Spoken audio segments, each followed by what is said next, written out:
Good morning, students. We were studying Chapter 9 Human Environment of Geography. In yesterday's class, we have discussed about rural settlements. Now, today, we are going to study urban settlements, means शहरी settlements. Urban settlements include towns and cities. Urban settlements में क्या क्या चीज़ें आती हैं? Towns और cities आती हैं. जैसे कि रूरल सेटलमेंट्स में क्या आते थे? विलेजेस, गांव आते थे. और इसमें क्या आते हैं? शहर आते हैं. In these, majority of the population is involved in non-agricultural activities such as industry, trade, commerce and administration. अब इसमें जो है ज़्यादातर पॉपुलेशन, ज़्यादातर जनसंख्या जो है वो किस काम में इन्वॉल्व होती है? नॉन एग्रीकल्चरल एक्टिविटीज़ में. जैसे कि हम लोग ने पढ़ा था रूरल सेटलमेंट्स में कि ज़्यादातर लोग जो हैं वो एग्रीकल्चर एक्टिविटीज़, कृषि पे काम करते हैं, कृषि का काम करते हैं. लेकिन यहाँ पे क्या है? उसका जस्ट अपोजिट है कि यहाँ पे ज़्यादातर लोग जो है वो नॉन एग्रीकल्चरल एक्टिविटीज़ में इन्वॉल्व होते हैं, जैसे कि इंडस्ट्री, ट्रेड, कॉमर्स और एडमिनिस्ट्रेशन. ठीक है, यहाँ के जो लोग हैं वो नॉन एग्रीकल्चरल एक्टिविटीज़ में इन्वॉल्व रहते हैं, जैसे कि इंडस्ट्री में, ट्रेड में, कॉमर्स में और एडमिनिस्ट्रेशन में. They have a large population and plenty of amenities. और यहाँ पे जो जनसंख्या है वो बहुत बड़ी होती है और बहुत ज़्यादा आराम भी होता है. Based on the function they perform, urban settlements are classified into different types. अब इनके काम के आधार पे जो ये फंक्शंस परफॉर्म करते हैं उसके आधार पे अर्बन सेटलमेंट्स जो है वो कुछ टाइप्स में क्लासीफाई किया गया. उसके अलग अलग टाइप्स हैं. So let's read about the different types of urban settlements. अब हम लोग टाइप्स ऑफ अर्बन सेटलमेंट्स पढ़ेंगे. First is administrative towns. Towns from where the government performs its functions are called administrative towns. अब वो towns जहाँ से government जो है वो अपने सारे functions perform करती, सारे काम करती है, उसे क्या कहते हैं? administrative towns. These places are the seat of administration, trade, economic, transport and communication activities. ये जो जगह होती हैं ये किसकी सीट होती है? एडमिनिस्ट्रेशन की. यहाँ पे किसकी सीट होती है? एडमिनिस्ट्रेशन की, ट्रेड की, इकोनॉमिक की मीन्स एडमिनिस्ट्रेशन मैनेजमेंट की, व्यापार की, और आर्थिक सीट होती ट्रांसपोर्ट की, कम्युनिकेशन एक्टिविटीज़ की यहाँ पे सीट होती है.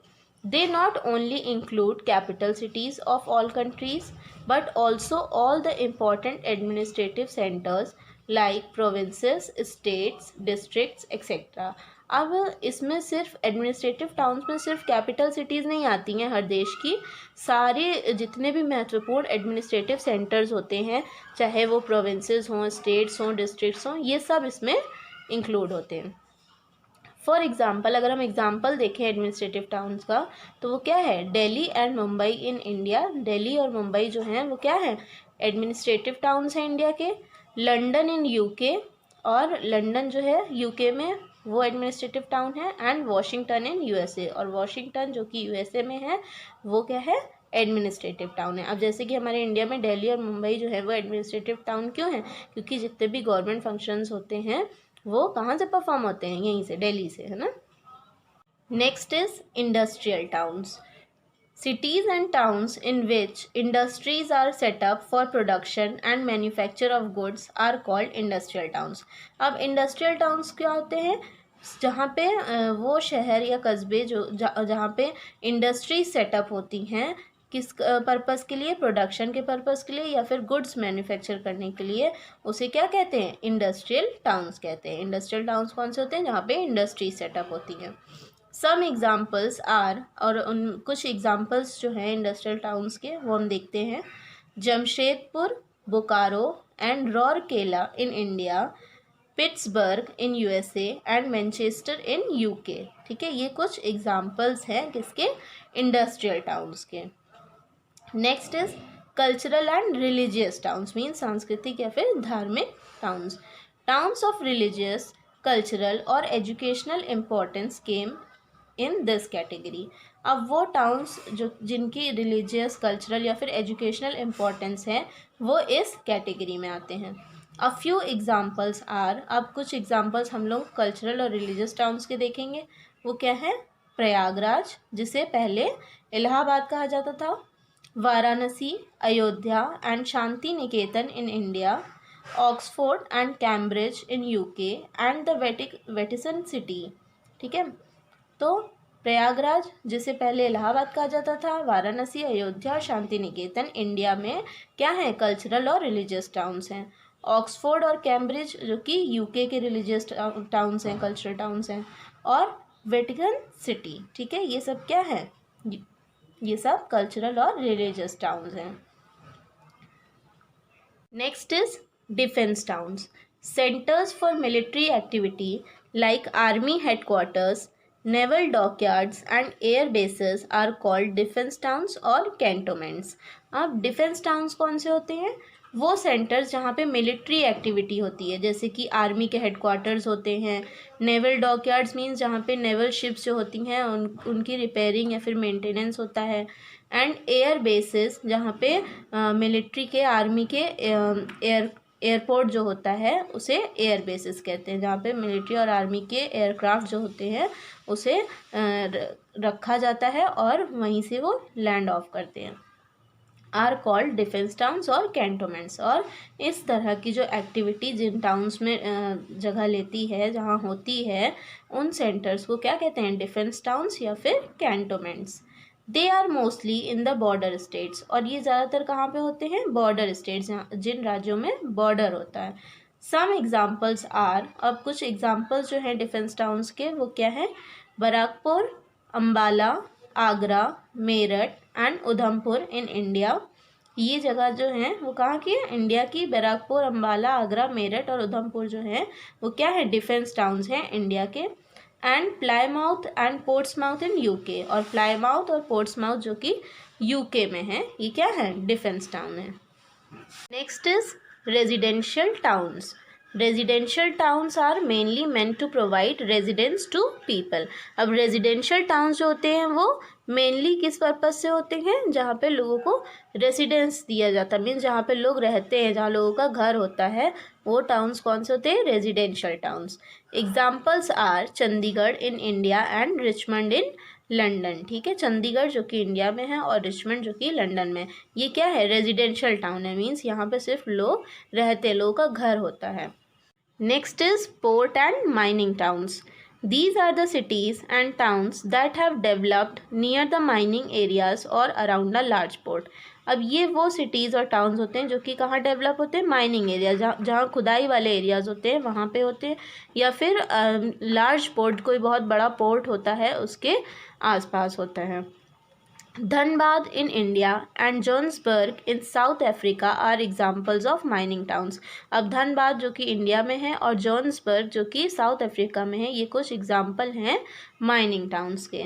एग्जाम्पल्स ऑफ पोर्ट टाउन्स, और पोर्ट टाउन्स के एग्जाम्पल कौन से हैं, Mumbai and Kolkata in India and Tokyo in Japan. Mumbai, Kolkata और टोक्यो जो कि जापान में है, और मुंबई, कोलकाता जो कि इंडिया में है, ये क्या है, पोर्ट टाउन्स हैं, है ना, ये मेजर पोर्ट टाउन्स हैं। तो ये कुछ एग्जाम्पल्स हैं पोर्ट एंड माइनिंग टाउन्स के। Next is transport. अब हम लोग ट्रांसपोर्ट के बारे में पढ़ेंगे। People need to move from one place to another for work. अब लोगों को क्या है, ज़रूरत पड़ती है एक जगह से दूसरी जगह जाने की, काम करने के लिए। To buy and sell goods, सामान खरीदने या बेचने के लिए। To visit relatives and friends, अपने रिश्तेदारों से मिलने के लिए या दोस्तों से मिलने के लिए। For medical help and to enjoy vacations, और या फिर कोई मेडिकल हेल्प, स्वास्थ्य से संबंधित कोई प्रॉब्लम होती है तो उसके लिए लोगों को एक जगह से दूसरी जगह जाना पड़ता है, मीन्स अपने घरों से निकल के हॉस्पिटल तक जाना होता है, या फिर वेकेशंस को एंजॉय करने के लिए लोग निकल जाते हैं एक जगह से दूसरी जगह। तो लोगों को क्या है, इन सब जगहों पे जाने के लिए ज़रूरत पड़ती है किस चीज़ की, various means of transport help in the movement of people and goods. तो इसी तरह कई साधन जो हैं ट्रांसपोर्ट के, परिवहन के, वो क्या करते हैं, मदद करते हैं लोगों की एक जगह से दूसरी जगह जाने में और गुड्स, सामान को एक जगह से दूसरी जगह पहुंचाने में।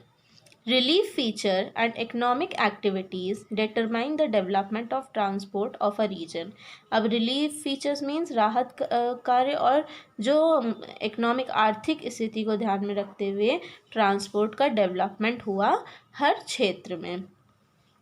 For example, mountainous, forested or arid regions do not have a well-developed transport system due to the relief features of these areas that act as constraints. अब जो माउंटेनियस जैसे कि पहाड़ी इलाके हैं या जंगल है या फिर वो रीजन जहाँ पे पानी बिल्कुल नहीं है, एरिड रीजन्स है ना, तो पानी की अवेलेबिलिटी नहीं है, तो ये इन जगहों पे जो ट्रांसपोर्ट है वो सही से डेवलप नहीं हो पाया है, अच्छा डेवलप नहीं हो पाया है यहाँ का ट्रांसपोर्ट सिस्टम। क्यों? क्योंकि यहाँ इन एरियाज़ में कोई ना कोई कमी है, इस वजह से यहाँ पे जो ट्रांसपोर्ट सिस्टम है वो वेल डेवलप नहीं है। On the other hand plains are ideally suited for the development of transport network. और दूसरी तरफ अगर हम देखें तो प्लेन्स जो है अ लो एरिया ऑफ फ्लैट लैंड, जो फ्लैट लैंड होता है उस पर जो है ट्रांसपोर्ट का जो डेवलपमेंट है वो सूट करता है। ठीक है, ट्रांसपोर्ट नेटवर्क जो है वो यहाँ पे सूट करता है डेवलप करने में। So the 4 major modes of transport include, अब जो 4 मेजर इम्पॉर्टेंट मोड्स हैं ट्रांसपोर्ट के वो कौन कौन से हैं? Roadways, railways, airways and waterways. ठीक है, ये 4 मेजर मोड्स जो हैं ट्रांसपोर्ट के वो कौन से हैं? Roadways, railways, airways and waterways. इनके बारे में डिटेल में हम लोग कल पढ़ेंगे। So, I hope you have understood this much. Now we will continue this chapter tomorrow. Thank you, children.